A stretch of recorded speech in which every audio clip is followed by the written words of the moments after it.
Augustine, John Chrysostom. They come from what is now considered to be the Islamic world. They come from the Middle East and North Africa.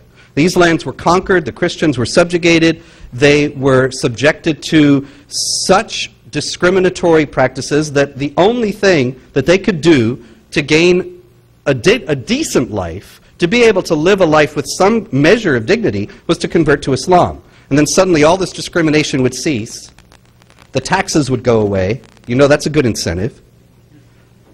A lot of people converted. It took many hundreds of years, but ultimately lands that had been 99% Christian are now today 99% Muslim and considered to be the heart of the Islamic world.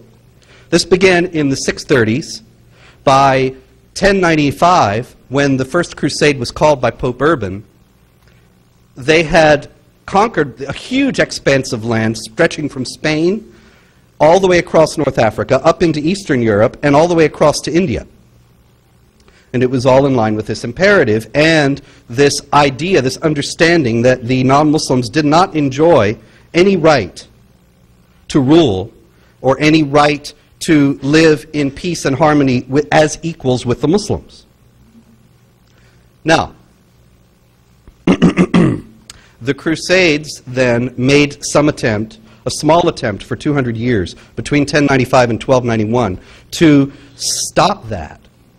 But not even really to stop that directly. That was just an indirect effect of it. But to protect Christians in the Holy Land. And there were small Christian principalities set up in the Holy Land for this purpose. Certainly the Crusaders were not sinless. No one is. Certainly the Crusaders did some things that cannot be excused. That's absolutely true. But the idea that the Western world bears the historical guilt for provoking the Islamic world in this way is absolutely historically false. The Crusades ultimately failed, but they did stop the Islamic advance into Europe, the jihad advance into Europe, for those 200 years, which may have made the difference between a completely conquered and Islamized Europe and a Europe that became the repository and the birthplace for Western civilization. So, in the scheme of the Islamic scheme, the Islamic understanding of mankind, man is the slave of Allah. You are only entitled to paradise if you are a Muslim, and if you, actually the only guarantee of paradise is to those who slay and are slain for Allah, those who fight in these wars that are sanctioned by the Islamic religion, and those who prevail in them or are killed. And if you're killed, then there's the promise. Chapter 9, verse 111 of the Quran promises paradise to those who kill and are killed for Allah, which is the rationale behind suicide bombing today. Now, this is not an idea, obviously, of free people. This is not a vision that is conducive to freedom. In the Christian scheme of things, however, freedom is absolutely fundamental. The Islamic world criticizes the West today for being libertine, for allowing things like blasphemy, like Salman Rushdie, for even rewarding the blasphemer by knighting him.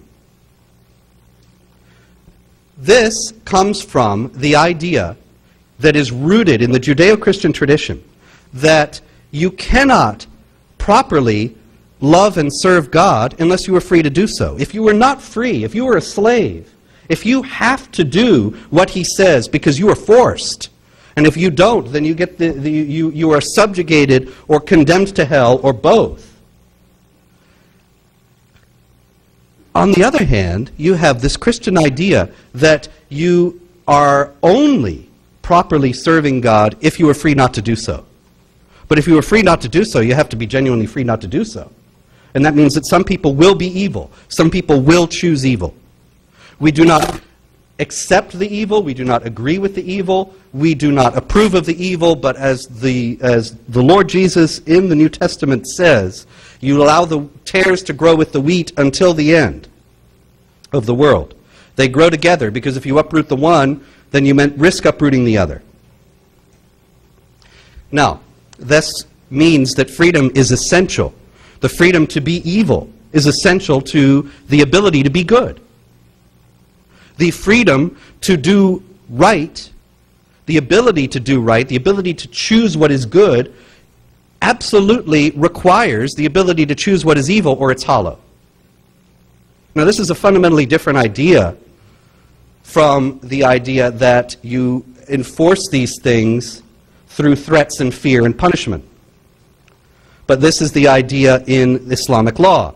So in Islamic law, you have the idea that if the thief is caught, you amputate the hand of the thief. The adulterers are stoned to death. The fundamental difference, I think, is summed up there, and that's where I will end up and take some questions. In the Gospels, in John chapter 7:53, starting there and going to 8:11, Jesus is confronted by some of the Pharisees, and they have this woman who's been caught in adultery. And he tells them, of course, let the one of you who is without sin throw the first stone at her. Because after all, the law says she should be stoned. There's a parallel story. Muhammad is approached by a woman who confesses to him that she committed adultery. And he says, okay, go away and find out if you are pregnant or not. So she does. And she comes back a little while later, a few weeks later, and says, I am pregnant. He says, okay, go away till the child's born. And so she comes back when the child's born and says, here, the child's born. Okay, go away until the child's weaned. So she comes back when the child's weaned, and he orders her stoned to death, and she is stoned, duly stoned to death. And this is held up as an example of how wise and merciful he is, because he allowed the child to be born before enforcing the law. Now, you see the key difference between those things. We may not like what the woman did in either story. We may not approve of it, but to be merciful to her is not to approve of what she did. Now, that's the same principle here. I don't know if I'm articulating this very well today, but Salman Rushdie is not a very likable character. And we may not like blasphemy at all.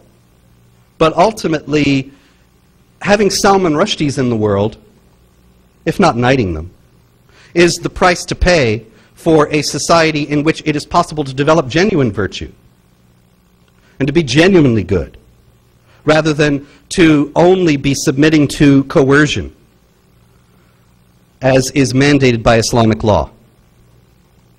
This was the struggle that engulfed the Middle East during the Crusades. This was the struggle that Europe has been fighting for centuries, fighting off the Islamic warriors who are intending to bring this coercive system, this coercive society, and impose it upon them.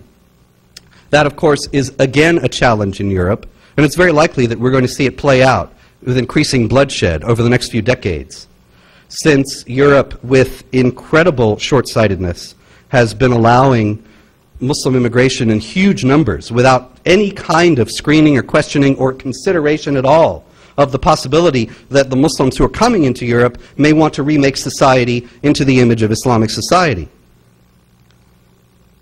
Yet, of course, that is, since Islam is and always has been a political and social system as well as an individual religious faith, that is something that should have been considered, something that could have been considered had the Europeans been mindful of the history, notably the history of the Crusades and what provoked them, and of the teachings of the Islamic faith.